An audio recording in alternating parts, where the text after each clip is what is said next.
pasarte al doctor Eduardo. ¿Sí? Él tuvo un inconveniente y se me pidió para sustituir. ¿Ah? Bueno, espero que esté a la altura, ¿sí? De doctor. Vamos a ver. Según él me dijo, ¿podés darle un repaso de sistema endocrino o comenzar con digestivo? Entonces, como el tiempo es muy corto, ¿sí? El tiempo es muy corto y la materia va muy rápido, yo creo que es mejor ya comenzar con digestivo. ¿Sí? ¿Qué les parece? ¿Ah? Bien.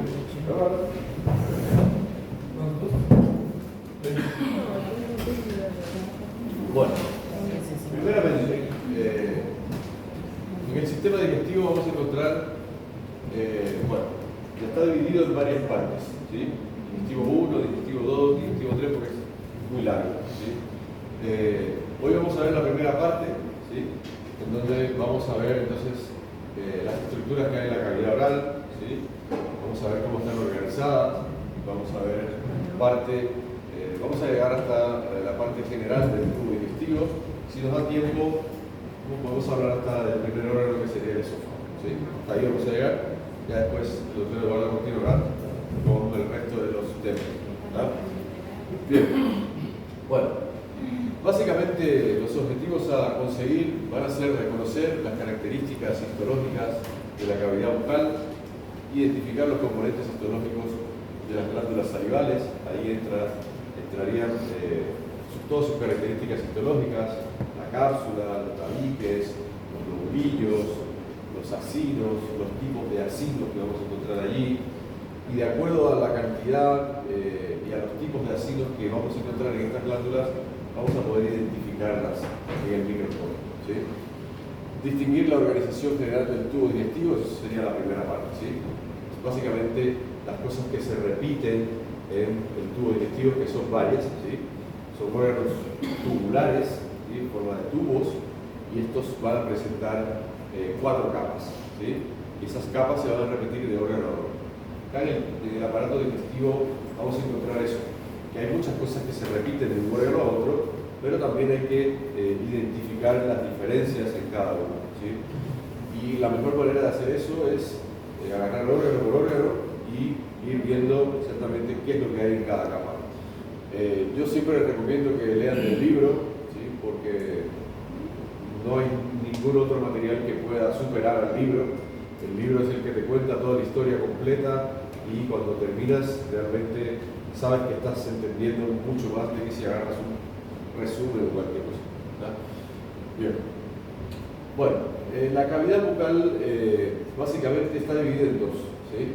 Está dividida en un vestíbulo, que sería el espacio, es un espacio virtual que estaría ahí, en ese espacio que están viendo ahí. Es decir, cuando se separa el labio, ¿sí? Creamos un espacio que todo eso es el vestíbulo que queda limitado por la cara anterior de los dientes o la cara vestibular de los dientes y la parte interna del labio. Es un espacio virtual porque normalmente está sobre la superficie de los dientes y cuando se separa se crea ese espacio. Ese espacio es lo que se conoce como el vestíbulo y va desde los molares hasta los otros molares que están del otro lado, de la otra recta. Bien, ese es lo que se conoce como vestíbulo. Y después tenemos la cavidad bucal propiamente dicha, que es a partir de la cara palatina, la cara posterior de los dientes, hacia atrás, ¿sí? Bien. También vamos a encontrar en el labio, vamos a encontrar varios revestimientos. Primeramente vamos a encontrar un revestimiento de piel que está en esta zona, ¿sí? Está revestida por piel, y ahí vamos a encontrar folículos pilosos, ¿sí? Folículos pilosos, glándula sebácea, y después llegamos al borde berbellón del labio, en donde ahí desaparece justamente los folículos pilosos, las glándulas sebáceas, sudoríparas, y comienza ahora entonces la mucosa seca del labio, ¿sí? Para que entiendan, la mucosa seca del labio es la mucosa normal que se ve, ¿sí? Y que está expuesta al sol, ¿sí? Esa mucosa se llama mucosa seca porque ahí no hay glándulas salivales, ¿sí? Por lo tanto, esa mucosa es queratinizada porque está recibiendo radiación solar. Ahora, más o menos, así sería, más o menos.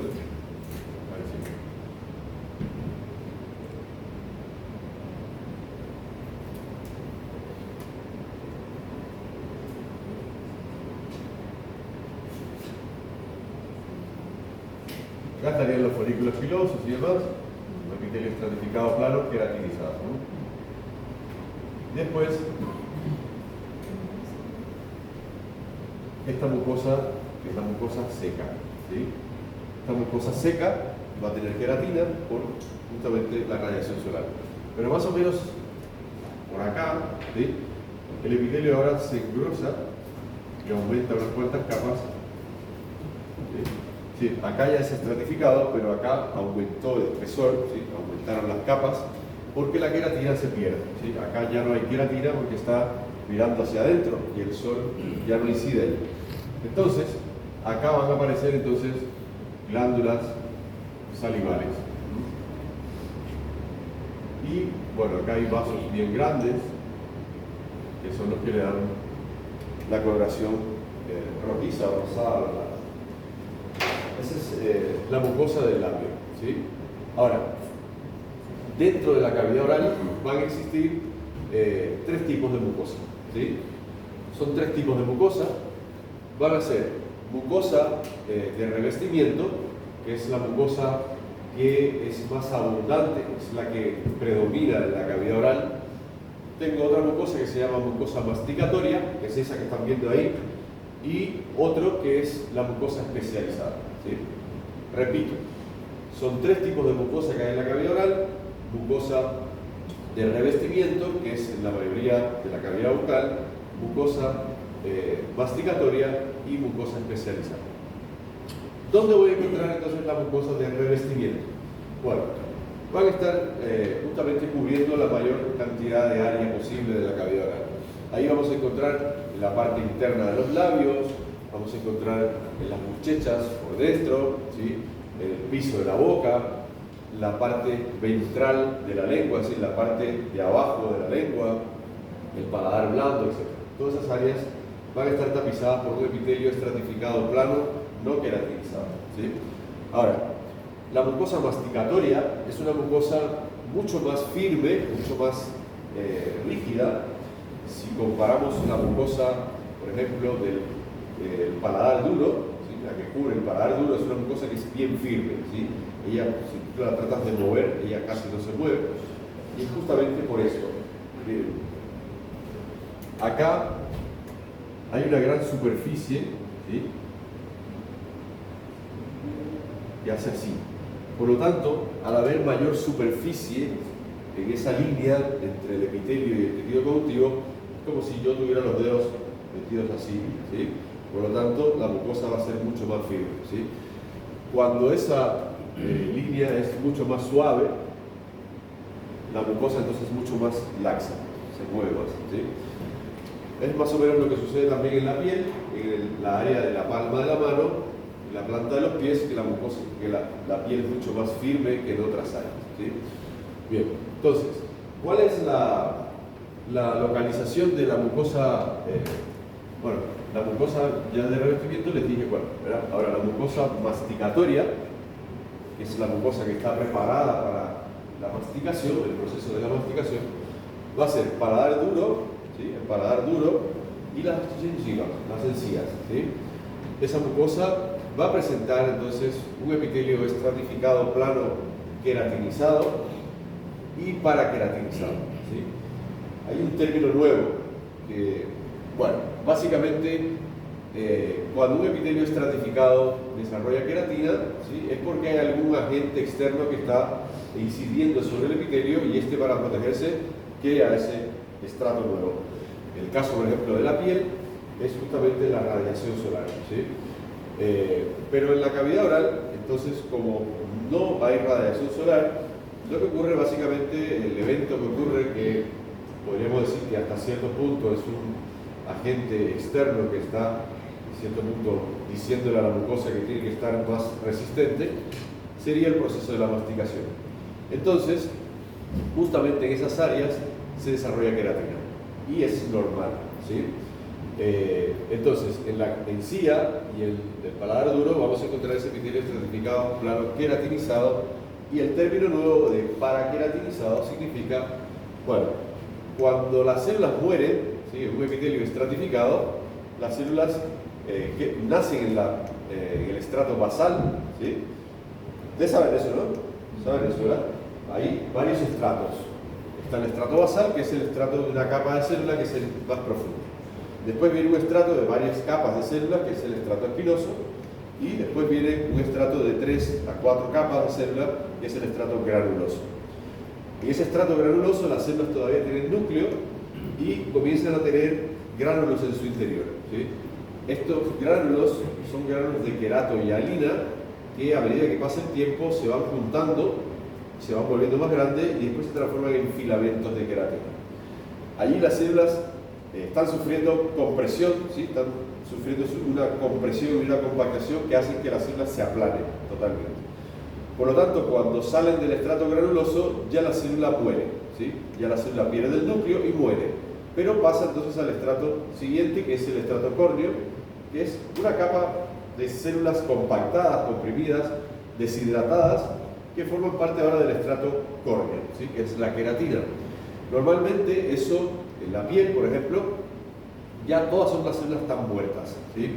Acá no se ve esa paraqueratinización en esa imagen, pero cuando vemos la paraqueratinización, significa de que hay células que todavía tienen su núcleo y están ya en el estrato córneo. Es decir, en la queratina vamos a encontrar algunos núcleos metidos ahí. Cuando se ve eso, se dice que es paraqueratinización, ¿sí? Y que acá en la cavidad oral, porque el proceso de regeneración es mucho más rápido, ¿sí? Acá las células se recambian mucho más rápido que en un epitelio de la piel. Por ejemplo, en la piel dura más o menos 28 a 30 días, acá más o menos son de 7 a 9 días el recambio de las células, es mucho más rápido.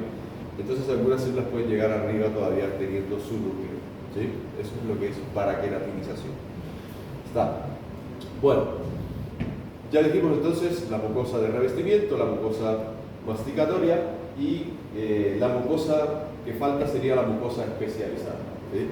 La mucosa especializada va a estar entonces en la superficie dorsal de la lengua y es una mucosa que está especializada en recoger sensaciones del gusto, ¿sí? Y en eso vamos a ver entonces justamente en la lengua, en la superficie dorsal, vamos a ver unas proyecciones que son de tejido conjuntivo, de vaginaciones de tejido conjuntivo que sobresalen hacia la superficie, que están revestidas por un epitelio. Y esas son las llamadas papilas linguales. Y déjenme decirles, el concepto de papila es el mismo para, cada vez que escuchen la palabra papilas, es lo mismo, ¿sí? Solamente que van a estar en diferentes lugares. A ver, si tengo un tejido conjuntivo acá abajo, ¿sí?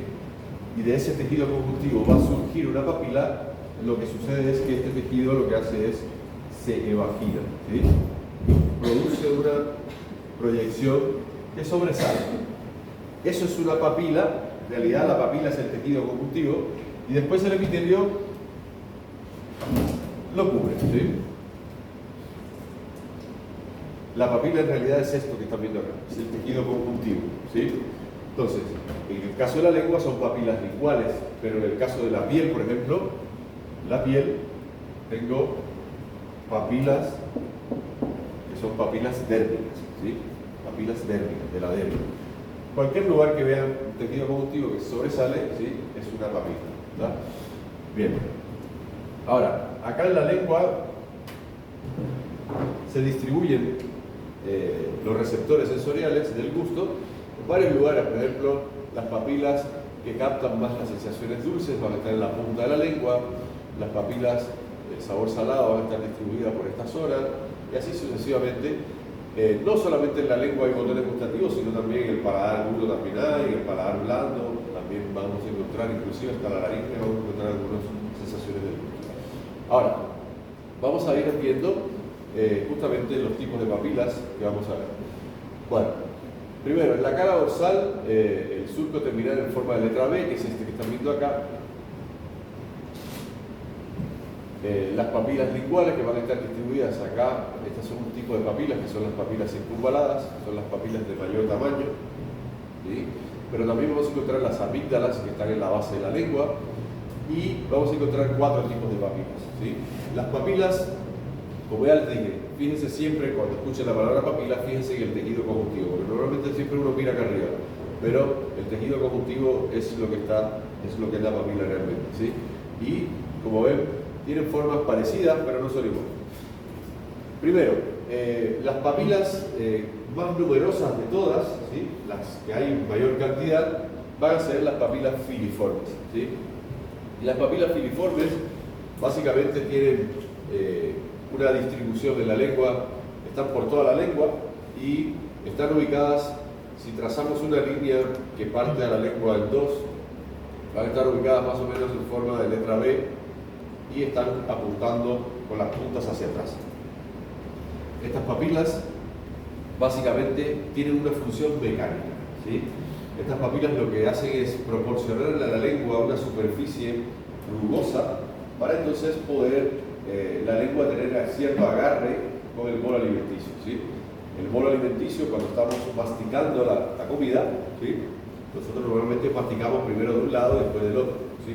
No es que masticamos con los dos lados al mismo tiempo. Entonces, a medida que uno mastica de un lado y la lengua es la que empuja el bolo alimenticio hacia el otro lado, ¿sí? Entonces, el bolo alimenticio es resbaloso, es pegadizo, ¿sí? Por lo tanto, la lengua tiene que tener una superficie rugosa que sea capaz de poder movimentar eso con facilidad.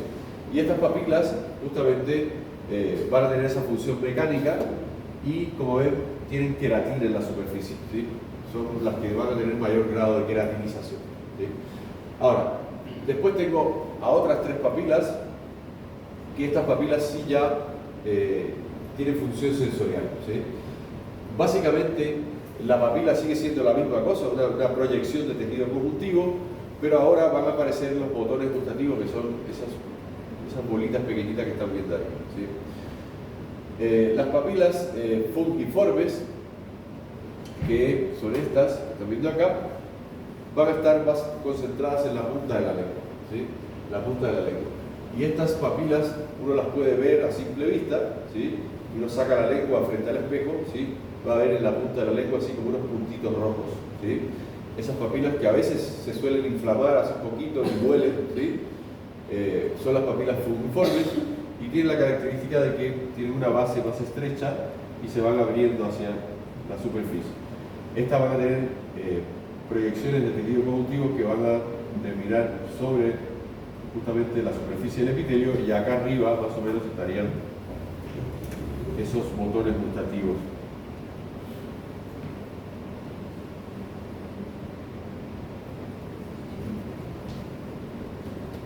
Ahora, después tengo las papilas foliadas, ¿sí? Serían estas.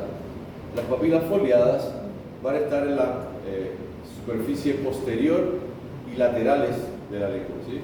La parte de atrás de la lengua y las laterales. Y estas papilas suelen ser más rectas, ¿sí? Suelen tener más o menos, suelen ser así, más cuadradas, ¿no? Y una papila acá, tiene la otra acá, y estas tienen los botones gustativos en las laterales, enfrentados hacia la otra papila contigua, ¿sí? Más o menos forman son perpendiculares al eje mayor de la lengua. Estas papilas en los jóvenes son muy abundantes, se ven muy fácilmente, pero a medida que pasan los años se van perdiendo, ¿sí? Y ya en las personas idosas ya pueden ser que ya no tengan estas papilas. Esas son las papilas foliadas. Y después están las papilas circunvaladas o papilas caliciformes, que son las que están formando la B lingual, y hay un promedio de 8 a 12 papilas por lengua, ¿sí? Estas papilas son de gran tamaño, ¿sí? Son bastante más grandes que las otras. Si pudiéramos estar frente a un espejo y sacar la lengua lo suficientemente afuera, pudiéramos ver la B lingual, se ve, son unas bolas grandes que hay atrás. Y estas papilas, cuando uno las ve desde arriba, ¿sí? Se ve que tienen como ¿sí? Es como si tuvieran un surco que las rodea, ¿sí? Y si se fijan acá, la papila sería esto.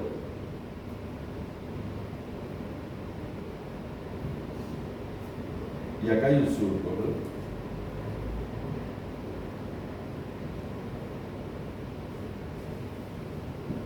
esta papila se ha cortado a la mitad, ¿sí? Por lo tanto este surco que está ahí le da la vuelta, ¿sí? Por eso son circunvaladas, ¿no? Se ven así.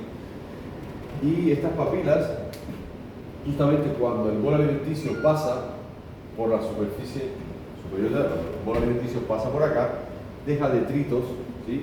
Detritos que se meten en ese surco, ¿sí? Son detritos que se meten. Yo me confundí de papila, es esta que está acá arriba, ¿no? Que parece los dibujos. Entonces, esos detritos entran acá y acá están los botones gustativos que son estimulados entonces con los diferentes sabores.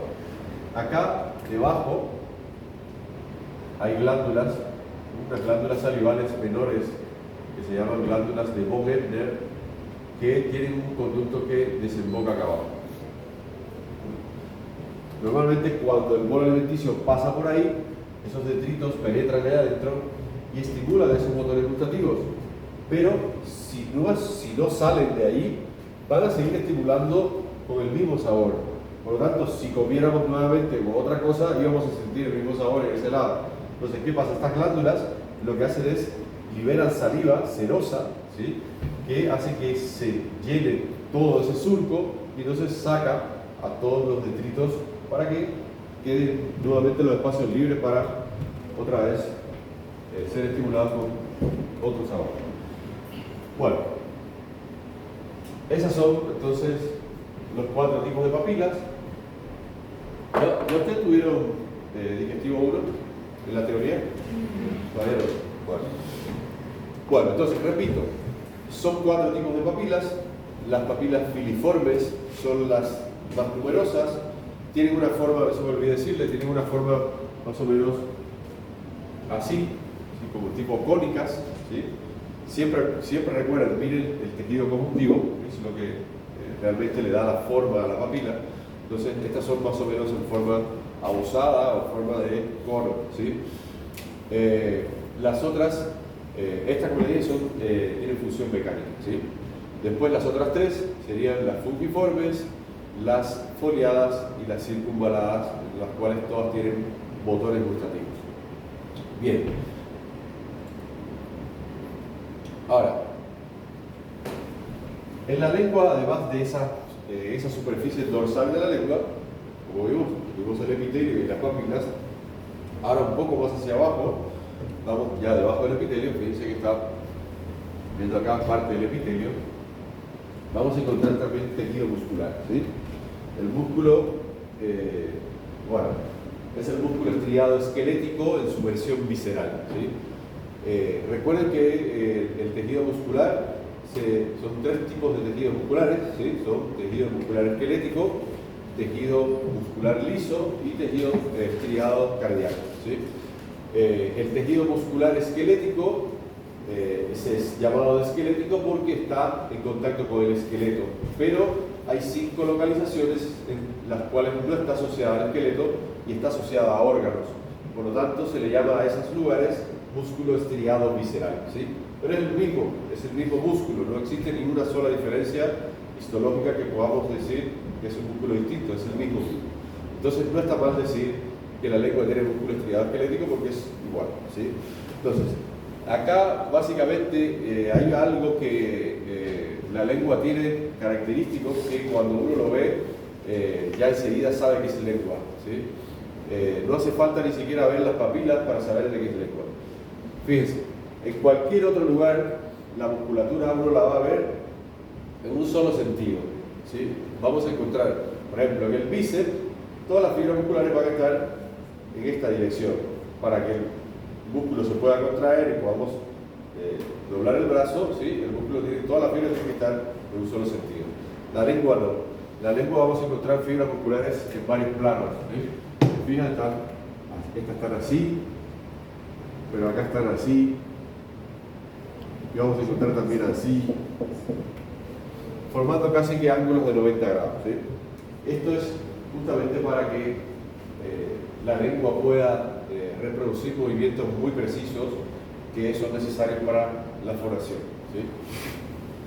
Bueno, este músculo estriado esquelético o estriado visceral Se va a encontrar justamente en la lengua, se va a encontrar también en los músculos de la faringe, se va a encontrar en el tercio superior del esófago, lo voy a encontrar también en la porción lumbar del diafragma. ¿Sí? En esas localizaciones vamos a encontrar músculo estriado esquelético, su versión visceral. Bien. Vamos a ver también en la lengua glándulas salivales menores y vamos a encontrar también cantidades bastante abundantes de tejido adiposo. ¿Sí? Vamos a ver entre la musculatura, vamos a encontrar tejido adiposo metido allí y glándulas salivales. Las glándulas salivales van a ser, en la cavidad oral van a estar distribuidas en dos grupos: las glándulas salivales menores y las glándulas salivales mayores. Las glándulas salivales menores van a estar distribuidas debajo de la mucosa de la cavidad oral por todos lados. ¿Sí? Y si uno hace la prueba en el labio, ¿sí? Y se muerde el labio, va a notar como unas bolitas, ¿sí? En el labio. Esas bolitas son glándulas salivales menores, ¿sí? Y están debajo de la mucosa. Estas glándulas pequeñitas tienen conductos muy cortos que desembocan directamente en la cavidad oral. Y van a tener los nombres, justamente los nombres de la zona en donde están. Es decir, las que están en los labios se llaman labiales, las que están en la lengua se llaman linguales, las que están en el paladar duro se llaman palatinas, las que están en las muchechas se llaman bucales, ¿sí? Esas son las glándulas salivales menores. ¿Ah? Ahora, las glándulas salivales mayores vienen en duplas, pares, y son tres. Parótidas, son las de mayor tamaño y están en la zona preauricular.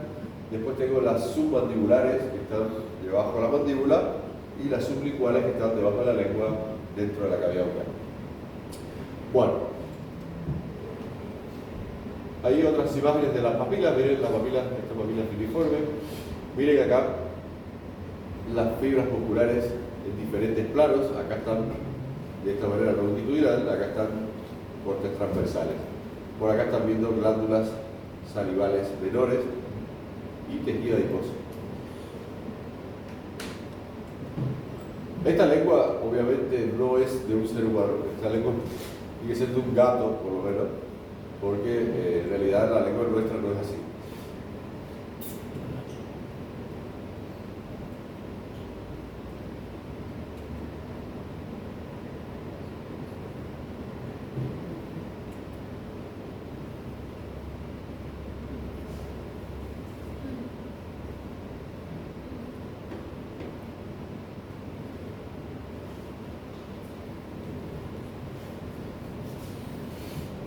Como vimos, miren la papila fungiforme, tiene forma de hongo, ¿sí? Un epitelio paraqueratinizado y a veces queratinizado, más abundancia hacia la punta de la lengua. Los corpúsculos gustativos están acá arriba.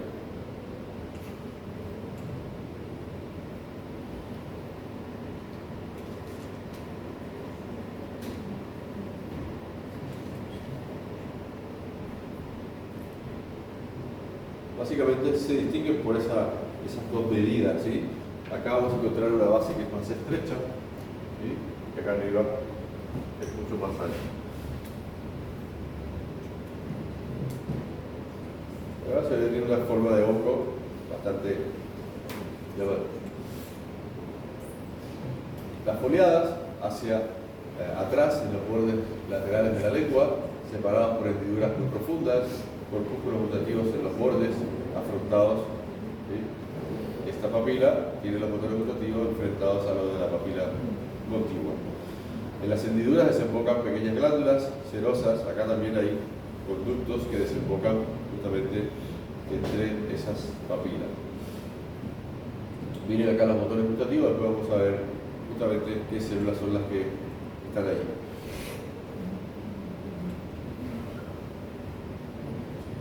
Acá todos papilas filiformes y acá por acá una fungiforme metida dentro de esa entidad de papilas filiformes.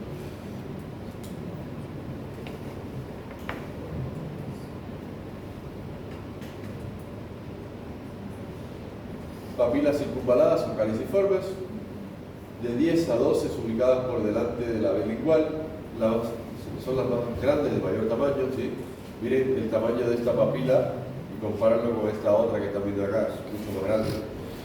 Están rodeadas por una invaginación circular con conductos excretores de las glándulas de von Eppler, que serían estas glándulas que están por acá abajo. Acá. Abundantes corpúsculos gustativos en las paredes laterales. Están ahí. Y están en la superficie dorsal, es una superficie lisa.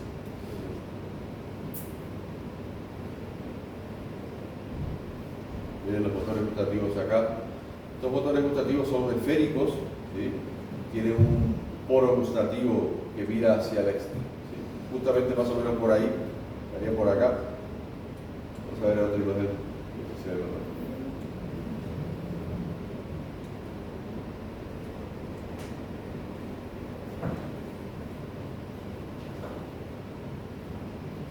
Miren las glándulas menores.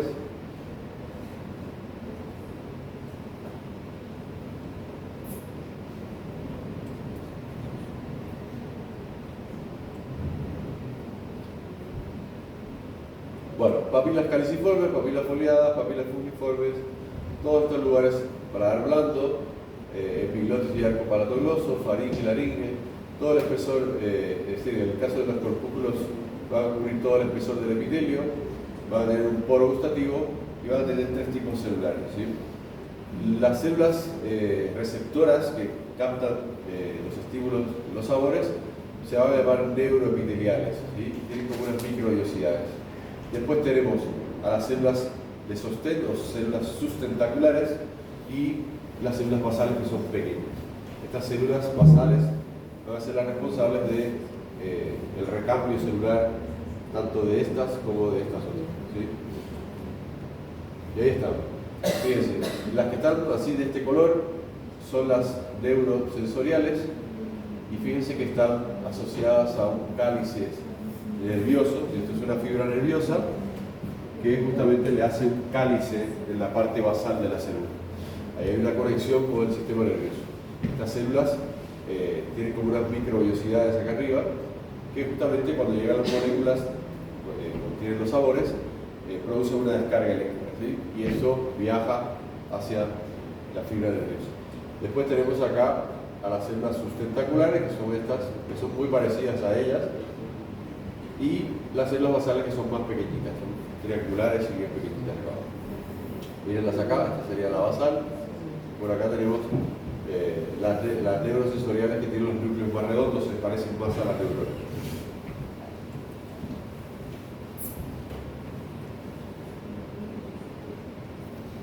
El poro gustativo estaría acá arriba, es un orificio por donde entran.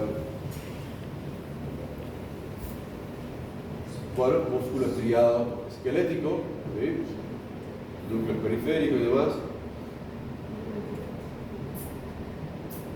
Y ahora, vamos con las glándulas salivales.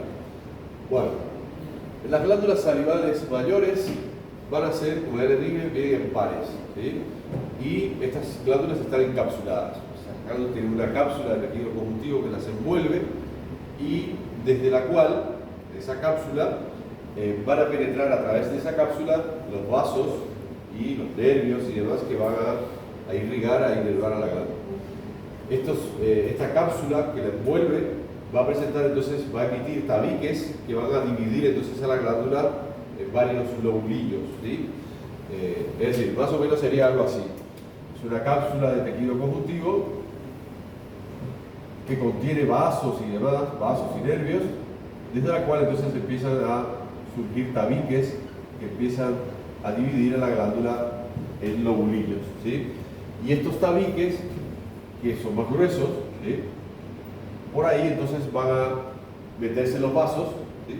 Se van a meter los vasos y a medida que estos tabiques se van volviendo más estrechos, los vasos van volviéndose más pequeños. También lo hacen los nervios y los conductos. Los conductos estarían saliendo entonces, ¿sí? Fíjense, los acinos, vean estos, son las porciones secretoras, ¿sí? Toda glándula, cuando la etapa embrionaria se forma, ¿sí? Surge de un epitelio. Y básicamente lo que hace es, este epitelio, que está acá, y va a surgir de ahí una glándula, lo que sucede es que el epitelio algunas células empiezan a diferenciarse del resto, empiezan a tener características diferentes y empiezan a proliferar y a migrar hacia el tejido conjuntivo. Entonces forman como si fuese un tubo, ¿sí? Desde el epitelio se forma como un tubo que baja hacia el tejido conjuntivo. Y entonces ese tubo lo que hace es, el extremo de ese tubo se transforma en la porción secretora de la glándula y después lo que queda del tubo se forma el conducto, ¿sí? Y eso básicamente, así se forman las glándulas exócrinas, todas, ¿sí? Las glándulas endócrinas hacen lo mismo al comienzo, forman un tubo, pero el extremo es lo que se transforma nada más en la glándula endócrina y el resto del tubo, que es el conducto de esta, desaparece, ¿sí? Ahora, las porciones secretoras de la glándula van a ser los acinos. Y los acinos básicamente son estructuras esféricas que son huecas, ¿sí? Son huecas y tienen células que tienen forma triangular, ¿sí? Ahora, este acino, de él surge un conducto, ¿sí? Y eso surge como un epitelio simple cúbico, ¿sí? Y ese epitelio simple cúbico, si se fijan, este acino, el conducto acá, que se une a otro conducto del otro acino que está por acá, y así se van uniendo a conductos de mayor calibre, ¿sí? Por lo tanto, ese epitelio simple cúbico que sale del interior del acino se encuentra entonces con otro conducto más grueso, ¿sí? Que recoge la producción de varios acinos y así sucesivamente. El conducto va aumentando de tamaño y el epitelio va cambiando. Es decir, esta sería la porción secretora de la glándula. Ahora, este conducto va a irse juntando con otros conductos y va a terminar todo en un conducto principal, ¿sí? Ese conducto principal es el que va a llevar la producción de la glándula hacia la cavidad oral, ¿sí? Si la cavidad oral tiene un epitelio estratificado plano, ¿sí? Imagínense que estamos dentro de la cavidad oral y dentro de la mucosa. Si allá afuera sería la cavidad oral, si tuviera la cavidad oral de la puerta hacia afuera, los conductos acá tendrían que ir cambiando hasta llegar al epitelio estratificado allá afuera. Porque el epitelio de la cavidad oral es estratificado plano. Por lo tanto, el conducto desde un acino empieza como simple cúbico, después pasa a simple cilíndrico y después hay una pequeña área ya cercana a la desembocadura en donde se pasa por estratificado cilíndrico, estratificado cúbico y estratificado plano, ¿sí? A ver, el conducto empieza de simple cúbico dentro del acino, sigue la mayoría de su curso simple cúbico, después pasa a simple cilíndrico y cuando está llegando al final hay un pedacito cortito que es estratificado cilíndrico, estratificado cúbico y después lo que sucede es que el epitelio de la cavidad oral se mete hacia el interior y tapiza el último tramo del conducto. Es decir, la parte final del conducto se vuelve estratificado, ¿sí? Porque es el epitelio que va a salir a la cavidad oral. Entonces, como ven, todos esos tabiques que estamos viendo acá son utilizados por esos conductos para ir saliendo de la glándula. Cada glándula salival va a presentar un conducto principal. En el caso de la parótida se va a llamar conducto de Stenor, ¿sí? O Stenser. En la cavidad, en la glándula submandibular se va a llamar conducto de Wharton y en las glándulas sublinguales se va a llamar conductos de Bartolini. Ahí a veces puede haber una variante por el hecho de que la glándula sublingual a veces tiene muchos conductos que desembocan en varios puntos. Entonces, como ya les digo, los conductos van a ir cambiando, puede haber conductos epitelios simple cúbico, simple cilíndrico, etc. Bueno, ahora llega la parte que da más gusto porque ahora vamos a poder identificar eso ya en el microscopio. A ver, cuando veo las glándulas salivales mayores, yo fácilmente puedo decir ya al verla qué glándula es, ¿sí? Y todo está en poder distinguir los tipos de acinos que tiene, ¿sí? Miren, cuando yo veo una glándula salival en la cual fíjense una cosa, acá hay tejido adiposo, ¿sí? Esto es tejido adiposo, esto también, ¿sí? Porque muchas veces se confunde con acinos mucosos. No, esto es tejido adiposo, ¿sí? Los acinos mucosos son diferentes. A ver, Acá todos los acinos tienen una coloración oscura, ¿sí? No importa si se ven pollos, si se ven más rosados, eso no importa. A ver, cuando yo coloreo un acino ceroso, ¿sí? Con hematoxilina y eosina, va a depender de cuánto tiempo yo le dé, eso con cualquier tejido, ¿sí? Va a depender de cuánto tiempo yo le dé cada colorante, ¿sí?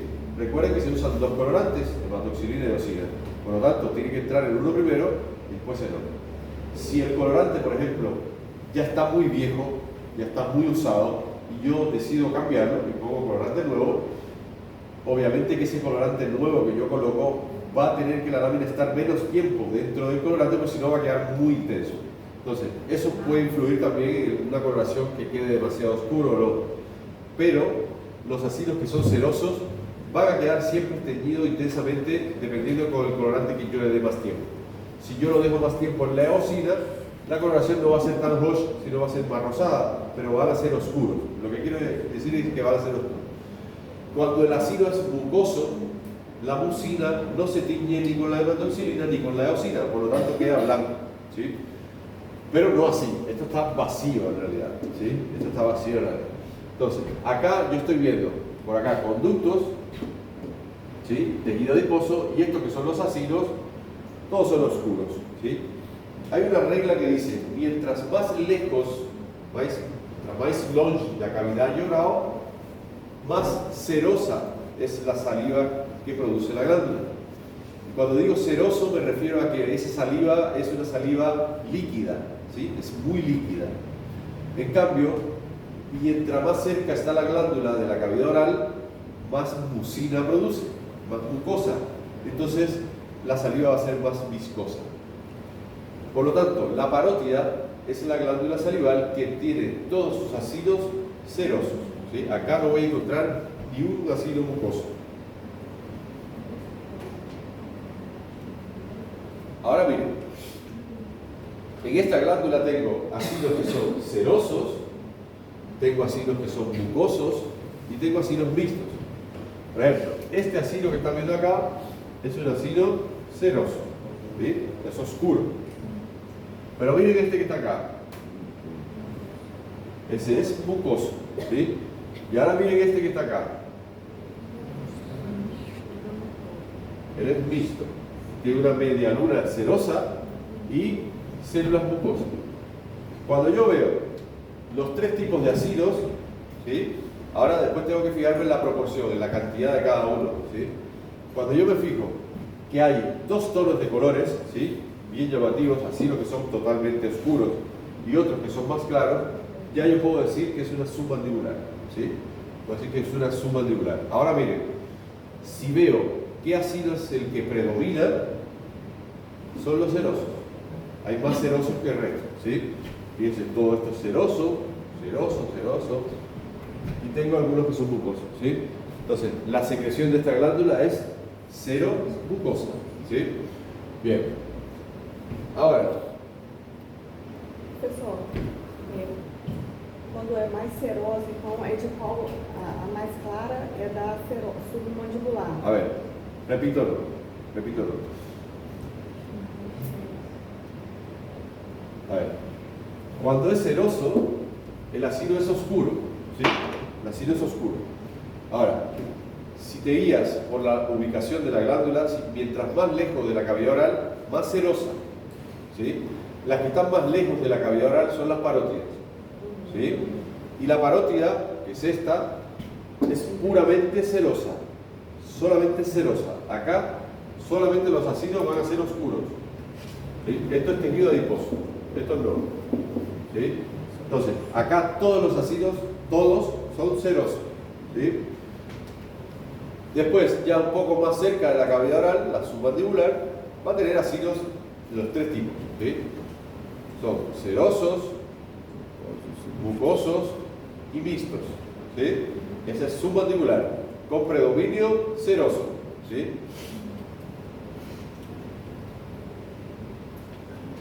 Bueno, acá la glándula sublingual va a tener ácidos de un solo tipo, ¿sí? Acá solamente vamos a encontrar un tipo de ácido, pero si se fijan, miren ustedes, ¿qué es lo que predomina? ¿Las células cerosas o las mucosas? mucosa. Bueno, miren ahora. Acá los ácidos de las glándulas submandibulares son mixtos. Y miren, este es el que mejor se ve. Tienen una media luna que es bastante más pequeña que las otras. Acá también una partecita por acá. Tiene un predominio mucoso muy marcado, ¿sí? De hecho, acá estamos viéndola de cerca, pero cuando estamos de lejos parece que son totalmente mucosos, porque son las medialunas son muy finas. Miren ahí, ¿ven? Prácticamente uno tiene que acercarse para darse cuenta de que esos son medialunas cerosas, ¿sí?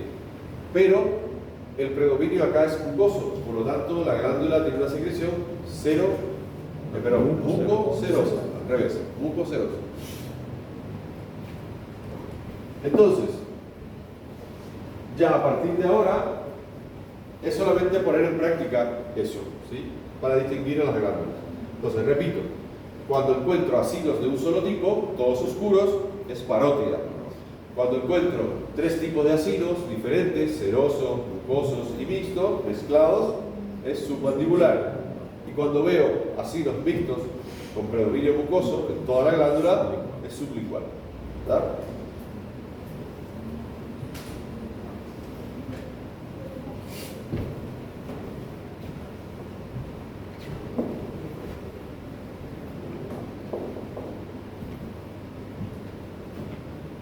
¿Dudas hasta ahí? ¿Placer? Bueno, vamos a ver ahora cómo se organiza el tubo digestivo. Y esto es una de las partes mucho más gratificantes porque acá ahora empieza a tener sentido varias cosas, ¿sí? Sí, ahora puedo seguir algo sistemático que va a estar a mi favor, ¿sí? Bien. El tubo digestivo es un tubo, ¿sí?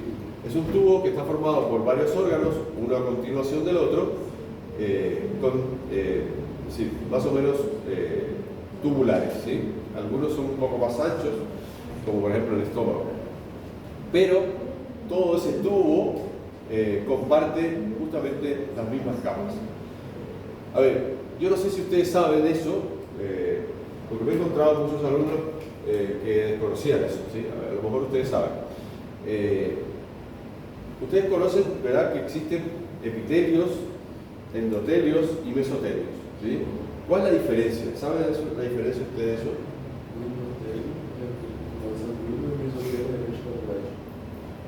¿Cómo?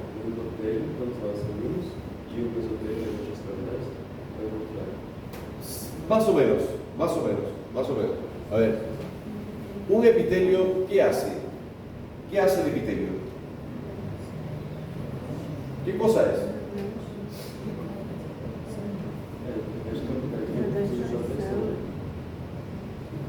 Sí. Ok, perfecto. Si uno no se va a la definición de epitelio, te dice, bueno, es un tejido formado por células unidas estrechamente entre sí, con poca sustancia intercelular, ¿sí? Están sobre una membrana basal. Esta membrana basal fija a las células epiteliales y al mismo tiempo fija al epitelio al tejido conjuntivo, ¿sí? Además de eso, también proporciona nutrientes al epitelio, es decir, deja pasar nutrientes que vienen del tejido conjuntivo. Sí, es un tejido que se dedica a cubrir superficies corporales, reviste cavidades, forma glándulas, usa vascular y también forma los receptores sensoriales, ¿sí? Todo esa es la definición. Ahora, el término epitelio, endotelio y mesotelio está más dirigido a los lugares donde se encuentra ese epitelio, ¿sí? Y para que tengamos una idea, cuando escuchamos epitelio, estamos escuchando a un tejido que forma una barrera, ¿sí?, física, pero esa barrera está entre el medio externo y el medio interno. ¿Sí o no? Está separando, epi de superficie, está separando el medio externo del medio interno, ¿cierto? Ahora, digamos que el endotelio hace lo mismo. Escúchenme. Un epitelio separa el medio externo del medio interno, ¿sí? Por ejemplo, la piel está separando el medio externo de nuestro medio interno, que es el tejido conjuntivo, ¿sí? Ahora, el endotelio hace lo mismo. No hace lo mismo. El endotelio se llama endotelio porque está tapizando una cavidad fechada, es una cavidad cerrada, ¿sí? Sí, la cavidad cardiovascular es una cavidad que no tiene comunicación con el medio externo, si no estaría saliendo sangre por algún lugar, ¿sí?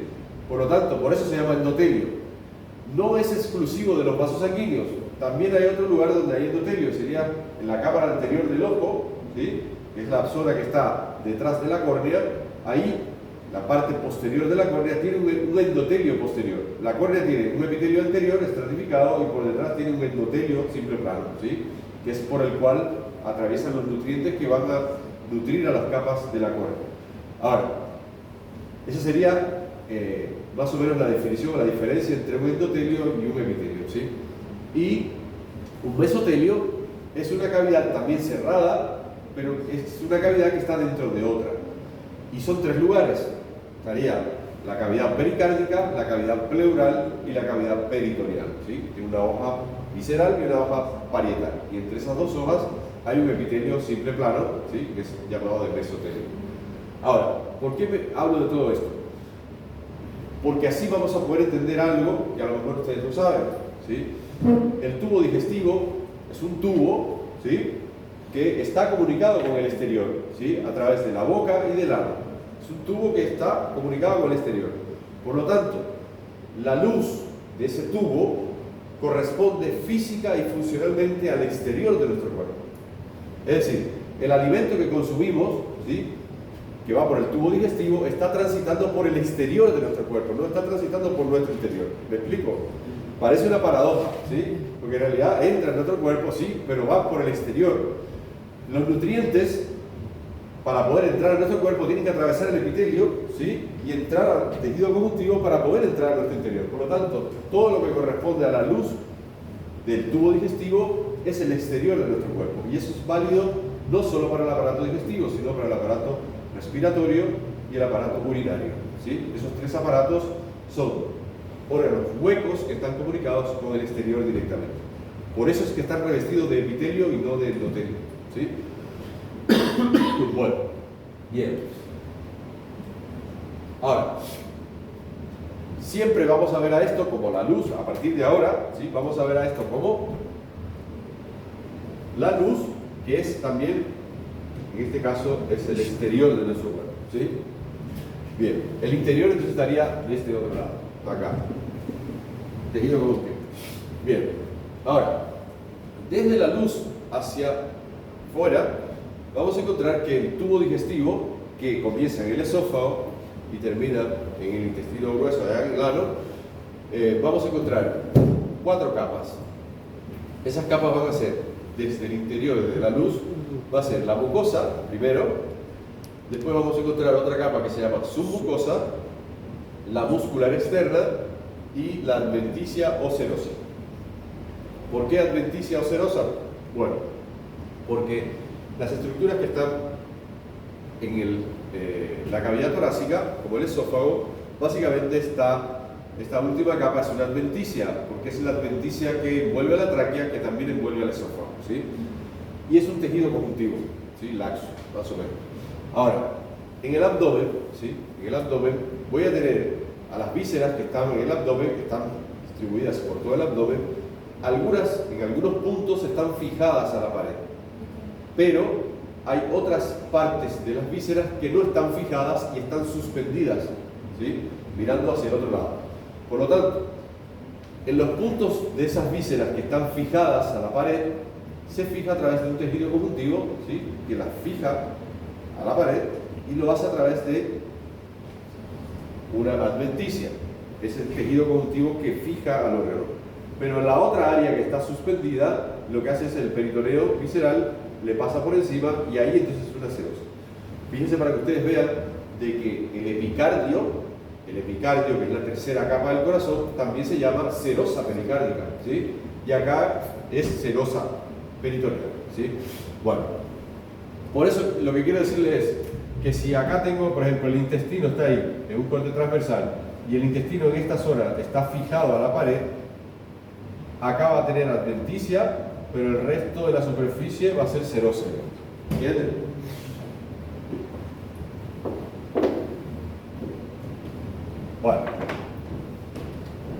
Ahora, vamos a ver.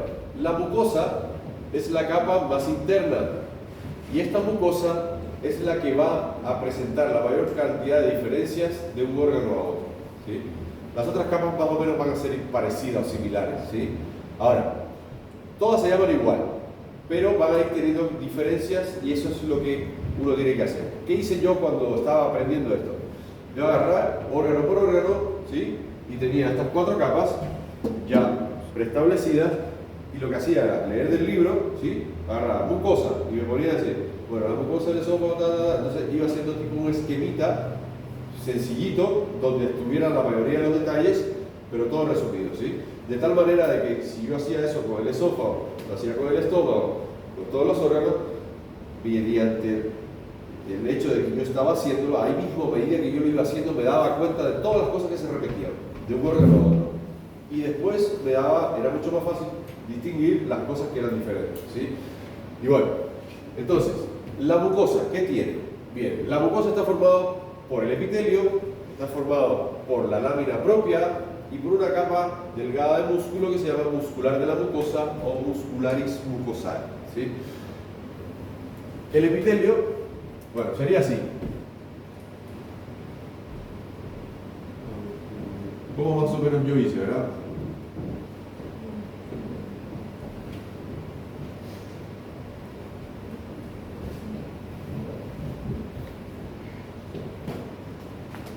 Así hacía yo, ¿verdad?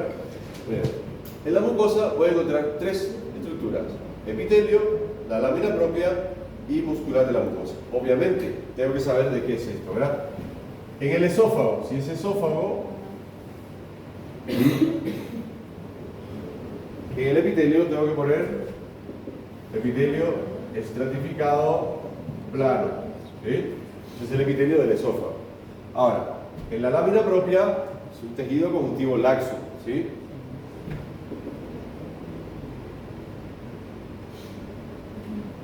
Y la muscular de la mucosa es músculo liso, ¿sí?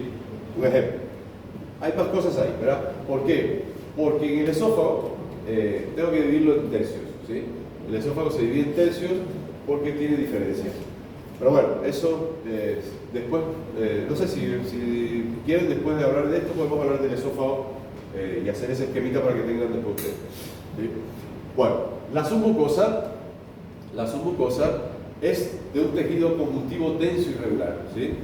La submucosa de todo el tubo digestivo sería esta capa que están viendo acá, ¿sí? Esta capa de este color medio amarillo, naranja, no sé, es la muscular de la mucosa, ¿sí?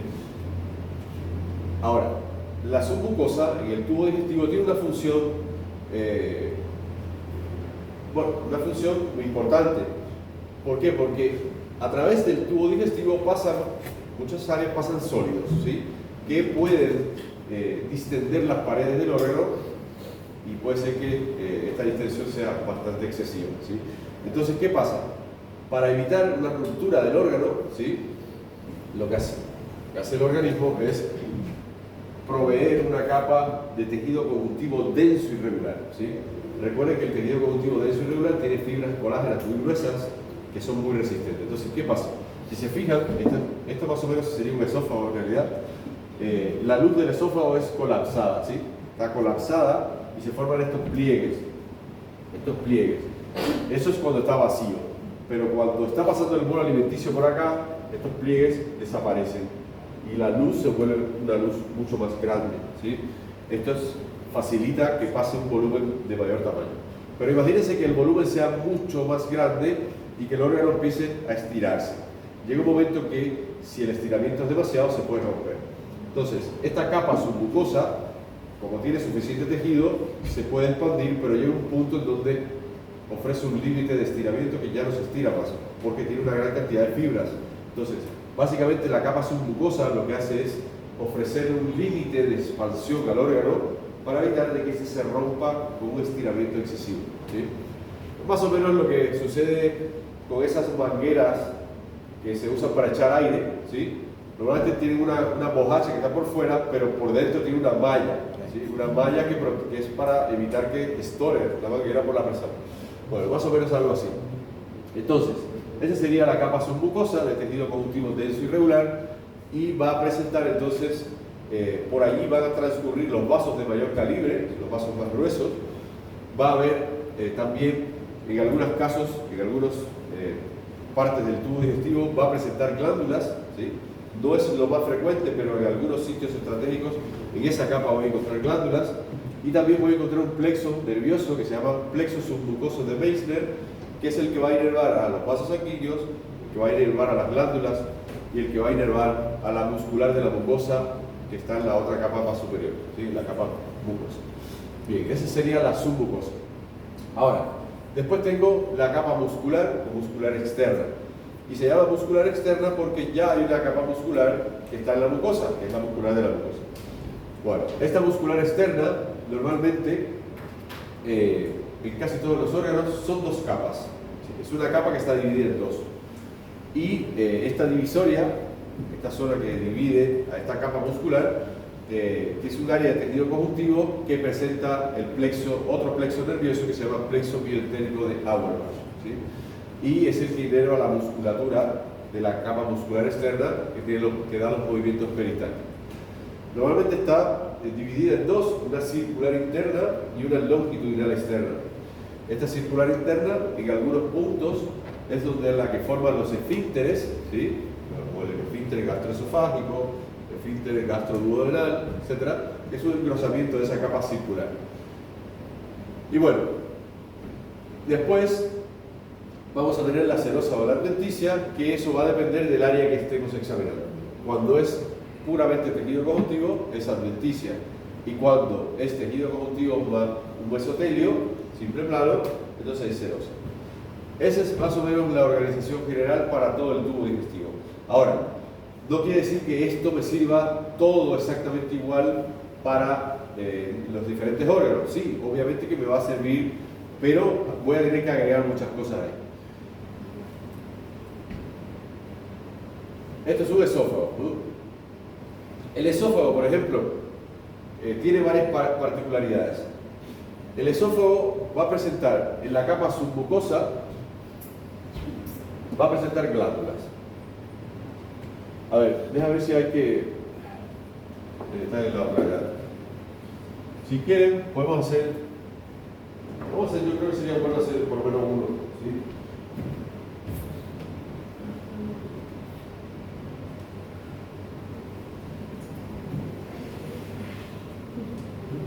Bueno,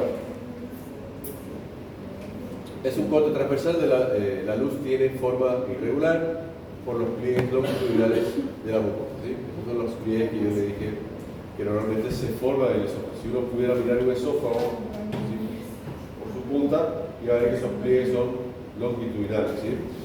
Bueno, en el esófago entonces voy a encontrar en la mucosa un epitelio, una lámina propia, ¿sí?, que básicamente es ese tejido, ya lo conocen, ¿sí? Es el tejido que está debajo de los epitelios, que es un epitelio, es un tejido conjuntivo laxo, rico en células, con pocas fibras y gran cantidad de sustancias fundamentales, ¿sí? Obviamente, ese tejido, cualquier tejido que está debajo de un epitelio, va a presentar tejido linfoide porque justamente es el sitio donde un antígeno atraviesa el epitelio y tiene que caer justamente en ese tejido que tiene que estar preparado justamente para defendernos. El tejido conjuntivo laxo es el tejido ideal para que se encuentre el antígeno proveniente del exterior con nuestro sistema inmunológico. Es el sitio donde ocurre la primera respuesta inmunológica, ¿sí? Por lo tanto, hay tejido linfoide o linfocitos. Glándulas mucosas cardiales. A ver, acá quiero hacer una... Si nosotros agarramos el esófago y lo dividimos en 3 tercios, tenemos tercio superior, tercio medio y tercio inferior, ¿sí? Bueno, normalmente el esófago en la capa submucosa va a presentar, a lo largo de toda su extensión, va a presentar glándulas, ¿sí? Glándulas en toda la submucosa que se van a llamar glándulas esofágicas propiamente dichas. Y son glándulas que producen mucus y están, ¿sí?, todo el tiempo liberando secreciones hacia la luz. Esas son estas que están viendo acá. ¿Sí? Fíjense que acá está una capa de músculo que hay por ahí, que esa es la muscular de la mucosa, que es el límite entre la mucosa y la submucosa. Fíjense que, miren acá, mucosa, epitelio, la lámina propia y la muscular de la mucosa. Son tres estructuras, ¿sí? Acá está el epitelio, tengo la lámina propia, que es esto que están viendo acá, tejido conjuntivo laxo que está acá, y ahí está la muscular de la mucosa, ¿sí? Así es como tienen que hacer ustedes a la hora de estudiar. Y para poder estudiar y poder tener claro eso en su mente, porque debe decirles, cuando uno está empezando, uno no conoce estas cosas, ¿sí? Por lo tanto, tiene que empezar a crear esas imágenes nuevas en su mente, ¿sí? Entonces, si ustedes no lo hacen con el libro, ¿sí? Lo van a hacer con un resumen, ¿sí? Lo que van a hacer con un resumen es decorar de memoria, ¿sí? Pero a la hora de la verdad, ustedes la imagen no la van a tener en la cabeza si hacen eso. Entonces, con el libro, lo que usted hace es buscar la imagen y empiezan a leer. Mucosa, está formada por un epitelio, y ahí cuando van y buscan la imagen. Ahí en el libro está todo señalado, la mucosa, el epitelio, y ahí se va, despacito, despacito, ya después hacen una segunda lectura un poco más rápido, ¿sí? Y así como realmente se aprende. Pero si agarran un resumen sin ver imagen, sin ver nada, es lo mismo que nada, se te olvida una palabra y ya se te fue. Entonces, acá en una imagen ya vos podés ver eso. Epitelio estratificado plano, tejido conjuntivo laxo, que es la lámina propia, y la muscular de la mucosa. Miren ahí. Una vez que encontré la muscular de la mucosa, ya yo sé que de aquí para arriba es mucosa, ¿sí? Ahora, la submucosa es el tejido conjuntivo denso irregular que en el esófago va a presentar glándulas, y vamos a encontrar en la submucosa un plexo submucoso de Leissner. Voy a encontrar los vasos de mayor calibre, conductos de glándulas, etc., ¿sí? Eso en la submucosa es para todos los tercios del esófago. Ahora, en la lámina propia, que es el tejido conjuntivo laxo debajo del epitelio, puedo encontrar glándulas, pero en el tercio inferior, ¿sí? En el tercio inferior. Y miren, ¿qué pasa? El esófago está conectado con el estómago, ¿sí? ¿Y qué pasa? ¿Qué es lo que se produce en el estómago? ¿Verdad? Ácido clorhídrico, ¿verdad? Ese ácido clorhídrico puede venir de reflujo hacia el esófago. Por lo tanto, el esófago ya está preparado en toda su longitud con glándulas mucosas que están en la submucosa, ¿sí? A lo largo de todo el esófago, en esa capa submucosa, hay glándulas mucosas que están produciendo mucus. Pero en el tercio inferior, por la cercanía al estómago, tengo un plus. Tengo unas glándulas que están más cercanas al epitelio para entonces proteger más el tercio inferior del posible reflujo que venga del estómago. Por lo tanto, cuando yo voy a hacer el examen del esófago, así, el esquema del esófago, lo que hago así es lo siguiente. Pongo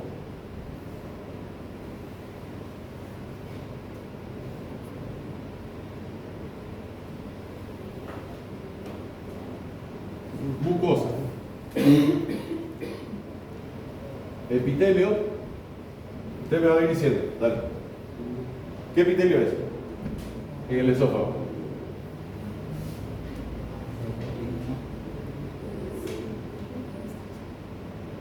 ¿Cuál? ¿Estratificado? ¿Qué? Plano. Plano. Bien. Yo lo voy a hacer así, abreviado, para que sea más fácil, ¿sí? Así ustedes, si quieren, lo copian. Ahora, debajo de cualquier epitelio, ¿qué tejido voy a encontrar siempre?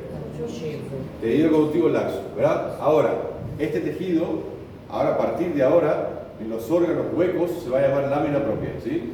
Por ejemplo, en los bronquios también se llama lámina propia, ¿sí?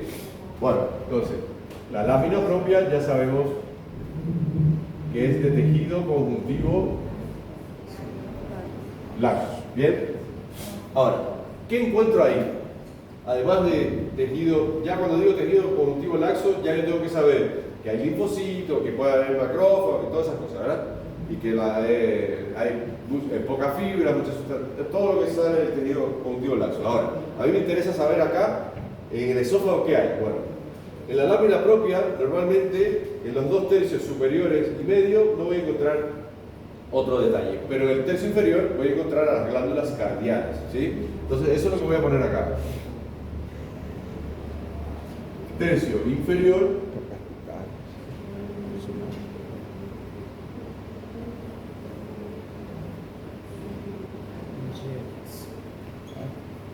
Bueno, y ustedes dirán, bueno, ¿por qué se llaman cardiales? si el cardias está en el estómago. Bueno, justamente, si uno está dentro de un estómago y mira hacia arriba, lo que va a ver es un orificio que es el sitio de donde desemboca el esófago. Y alrededor de ese orificio, un área pequeña así, periférica, eso es lo que se llama cardias. Las glándulas del cardias se parecen muchísimo a las glándulas cardiales que voy a encontrar, porque justamente el tercio inferior del esófago es el tramo final, y ese tramo final está conectado con el estómago, entonces las glándulas son muy similares. Por eso se llaman glándulas cardiales, ¿sí?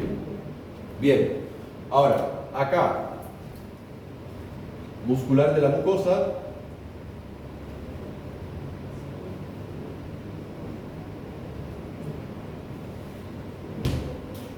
Es el músculo liso. Bien.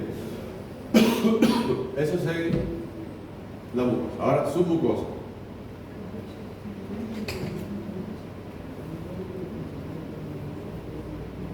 La submucosa.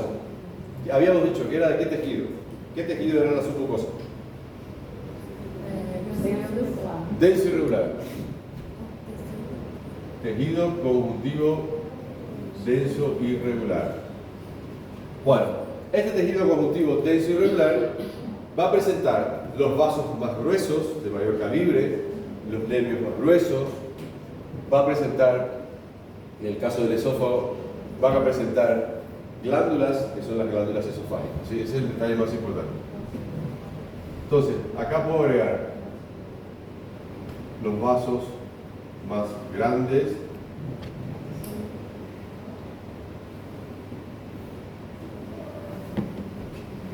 plexo de Meissner, plexo submucoso.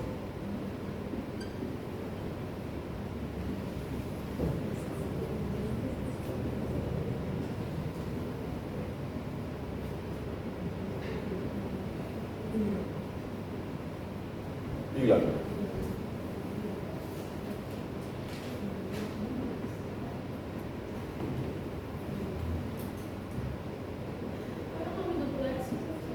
Meissner. Submucoso de Meissner.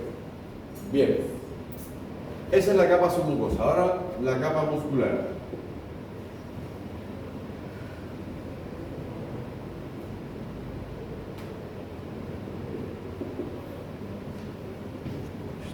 Bueno, vamos a ver acá. Acá tenemos, a ver, esta es la capa submucosa y acá empieza la capa muscular. Y si se fijan, van a ver que esta capa muscular de acá es un tanto diferente a esta porque están las fibras en posiciones diferentes. Acá las fibras están así y acá están así, ¿sí? Una circular y otra longitudinal. Entonces, en el medio, acá, esta área de ahí, es donde se va a encontrar el plexo mioentérico de Auerbach.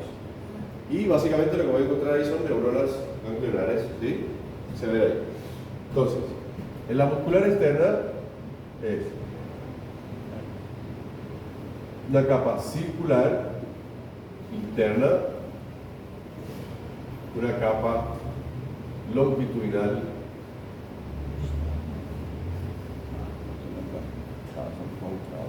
externa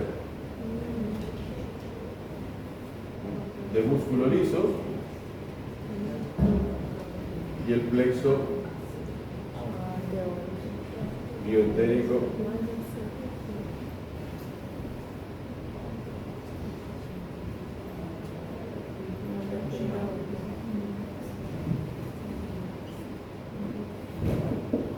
de agua.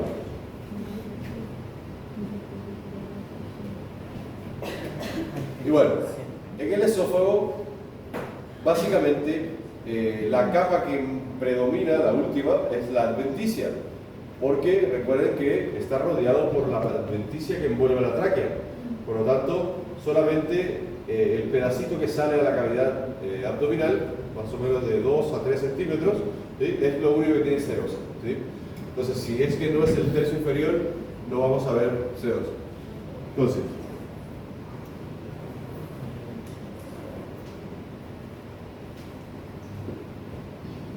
adventicia es la que predomina, pero también tiene serosa. acá,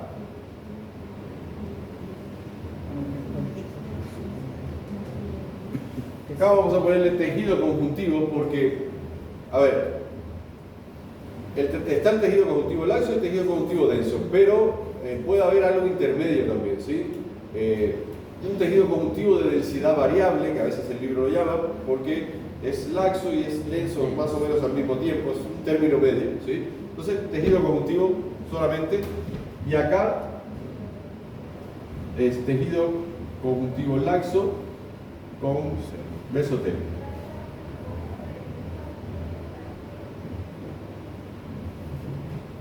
Y ahí tengo básicamente ya esto que yo lo hago, o lo hago siempre en las aulas, pero cuando estaba aprendiendo me facilitó mucho porque, es decir, cuando yo leí todo el aparato digestivo, me quedé así, digo, sí, hay muchas cosas que se repiten, muchas cosas así, pero ¿dónde están? ¿Dónde están las otras que no? Entonces era muy difícil recordarme bien de todo.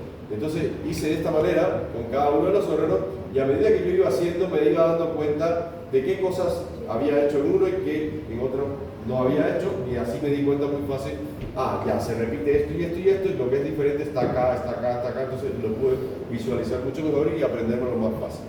Entonces les recomiendo que hagan eso con cada uno de los órganos y van a ver, fíjense, con el estómago es un poquito más difícil de todos los órganos. Pienso yo que es el que es un poco más difícil a la hora de identificar, ¿sí? Y a mí fue el que más me costó, ¿sí? Y justamente cuando empecé a enseñar, bueno, ya lo tenía casi claro, pero cuando uno enseña aprende, ¿sí? Y bueno, el secreto del estómago está en poder saber distinguir a las células que solamente el estómago tiene, ¿sí? Sí, cuando uno se familiariza con esas células, enseguida se da cuenta cuando las ve, ¿sí? Porque el estómago, cuando uno lo ve, se te puede confundir con un intestino al comienzo, ¿sí? Se puede distinguir, es el más difícil. Entonces, cuando vos sabés dónde tenés que mirar, cuando vos decís, esto puede ser que sea el estómago, y sabés dónde tenés que mirar, y mirás ahí y encontrar lo que estás buscando, entonces ya el estómago no se te confunde con más nada, ¿sí? Y justamente el estómago tiene unas células que cubren toda la superficie del estómago, están en todas las partes del estómago, y es un tipo de célula que se parece mucho a la célula caliciforme, ¿sí? La célula caliciforme tiene esta forma, ¿sí? Y todo esto está repleto de mucus. Pero en el estómago, las células que cubren toda la superficie del estómago se llaman células mucosas superficiales, ¿sí? O mucosas del cuello. Y son más o menos así. Son células cilíndricas, pero en la superficie apical tienen una dilatación más o menos que parece una célula caliciforme, ¿sí? Entonces tienen el núcleo acá, esto es mucho más grande, son así. Entonces, muchas veces son cortadas así, en forma oblicua, ¿sí? Y entonces la cabeza esta se ve más grande, ¿sí? Y se parece a una célula caliciforme. Entonces, cuando uno aprende a ver esas células, ¿sí? Y va a ver que el estómago tiene, la superficie del estómago es así, pero después hace esto, ¿no? Y acá se forma la glándula, ¿no? Ahora, todas estas células que están acá, en la parte final de la glándula, son de este tipo, ¿sí? Ellas están así, todas así. Entonces, en el estómago tengo la superficie libre del estómago, pero esto que se llama fosita gástrica también es considerada superficie del estómago, ¿sí? Y en el estómago, este sería la salida o el sitio de desembocadura de todas las glándulas, en toda la parte del estómago. Entonces, como están en todas partes del estómago, estas son las células que yo tengo que aprender a ver. Cuando ya sé distinguir esa célula, ya yo sé que eso es estómago, ¿sí? Ahora, después tengo que ir a ver qué parte del estómago es. Y para ver qué parte del estómago es, tengo que saber ver las glándulas, ¿sí? Y las glándulas del cardias y del píloro son muy similares. Entonces tengo que saber exactamente cuál es la diferencia entre píloro y cardias, que básicamente radica en la profundidad que tienen estas fositas, que en el cardias son menos profundas, en el píloro más o menos cubren la mitad de la mucosa, es decir, estoy hablando de la longitud de la fosita gástrica. En el cardias son solo glándulas mucosas, en el píloro también, por lo tanto las glándulas se parecen bastante, Y las glándulas se diferencian de los dos lados porque las del cardia son mucho más enrolladas y tortuosas, en el píloro son más rectas, en el cardia tienen una luz más pequeña, en el píloro tienen una luz más grande, ¿sí? Las fositas son más profundas y en el cardia son menos profundas. Ahí puedo distinguir píloro y cardia que se parecen mucho. Ya el fundus del estómago es solamente glándulas gástricas, que son otro tipo de glándulas, son más largas y tienen color rosado y lila, ¿sí? Entonces, si hacen eso, cuando hagan eso en estómago, van a tener que colocar entonces, por ejemplo, por acá van a tener que colocar píloro, la diferencia entre lo que sería cardia, fundus y píloro, ¿sí? ¿Qué es lo que hay de diferente? Agregárselo ahí. Después las capas son más o menos lo mismo. Bueno, con eso ya creo que está suficiente para hoy. Entonces podemos practicar por las tardes.